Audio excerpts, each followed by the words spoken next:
Your routine is killing your chances of playing college baseball. And the sad thing is you don't even know it. I played 7 years of professional baseball, 3 years at the D1 level, even competed in a World Baseball Classic, and I've trained alongside guys like Juan Soto, Fernando Tatis, Manny Machado, Yadier Molina, Paul Goldschmidt, just to name a few. And now I help high school baseball players through this whole college recruiting process and their families, and I've helped over 200 of them through their structure and through their routine. So stay with me to the end, because this third mistake is really what separates those good from those great and really those elite players getting recruited in the whole college recruiting process. So let's talk about not prioritizing skill development, right? Because skill development, a lot of people just don't understand what baseball is. So like skill development is quite literally how we throw the ball. This is baseball in a nutshell.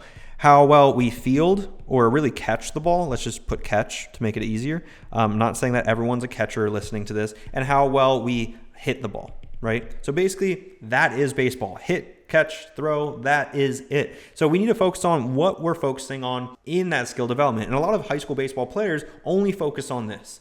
They never focus on their infield work or maybe their outfield work, and they never do any specific work for their defense. You also might just be an average thrower, and that's probably the reason that you're being overlooked, or maybe it's killing your chances of getting recruited. But the area that, yes, the skill development is very narrow-sided, but also we need to think about the physical development side of things, which is, in my opinion, probably the more overlooked area as far as development for most high school baseball players. This is where we're trying to get big, strong, and fast, right? And ideally, like fast, that's quick twitch. Strong, it's baseball strong. It's not bodybuilder strong. It's not football strong. It's not swimming strong. It's not golf strong. It is baseball specifically strong, right? As far as getting bigger, yes, we need to pass the eye test. Yes, if possible, if we're 5'10", $120, right? We want to get to $160, so that way at least we fill out our uniform a little bit better. But we're also understanding how to make sure that we stay mobile. We stay mobile friendly. We are flexible, because of course, if we don't stay flexible, that's where we could limit ourselves with potential injuries down the line.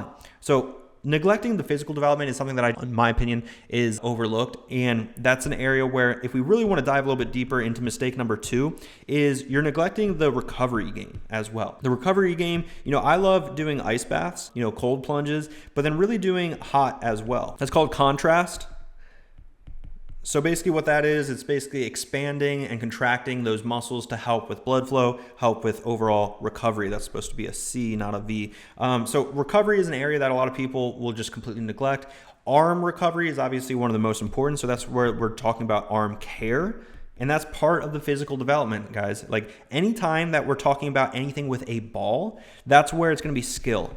Right? And that's where a lot of high school baseball players will devote their time, because it's fun, playing baseball and catching the ball, hitting the ball, and throwing the ball. But as far as the physical development, this is in line with the recovery as well. So arm care, contrast training, stretching, right? These are all areas that you need to make sure that we're emphasizing day after day, because when we're building out these routines, again, the routine is what's got you right here. You're a high school baseball player, or you're a parent of a high school baseball player who might be undersized or overlooked in the whole recruiting game. And it's typically because of your development, and really your byproduct of your routine is your development. So if you're neglecting in one area or another, guys, that's the most important area that you need to really understand. So availability, when we're talking about the recovery side of things, is the most important asset as a baseball player, especially in pro ball. Guys, if you were hurt, you can't make it to the next level. You can't get promoted. You can't make it to the big leagues if you are hurt. So very, very important in that regards. Guys, also, if you're having trouble in the recruiting game, go down below in the description. Download my 7 steps on how to reach out to college baseball coaches the right way in under 1 hour a week. It's completely for free. All right, let's talk about mistake number 3, guys, because this is probably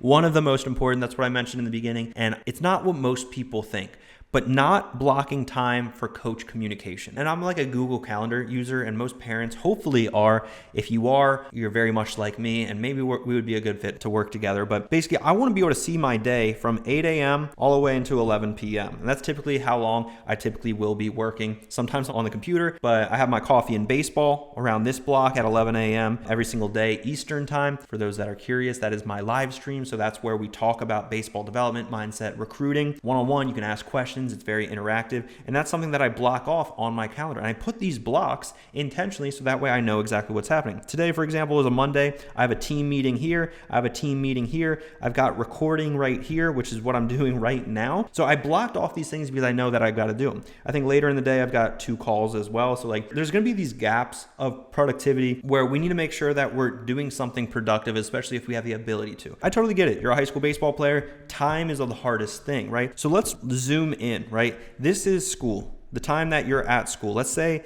you're at school from 7:30, basically first thing in the morning, until 2:30 in the afternoon, right? Typical high school schedule. So let's say that you have a class here, we got lunch here, and then we got class here, we got a class here, and then a class here and a class here. I don't know exactly how many blocks or periods you guys have, but again, this is lunch. This is, first period, second period, third period, fourth, fifth, and sixth. Give or take, right? This is where it's really important, guys. There are going to be the times where you're transitioning from one class to another. Sometimes you have to walk across the entire high school campus. In Florida, we were at an outdoor campus. If you're in a northeastern state, you have to basically go inside the hallways and, bump into people. I get that. It's very congested.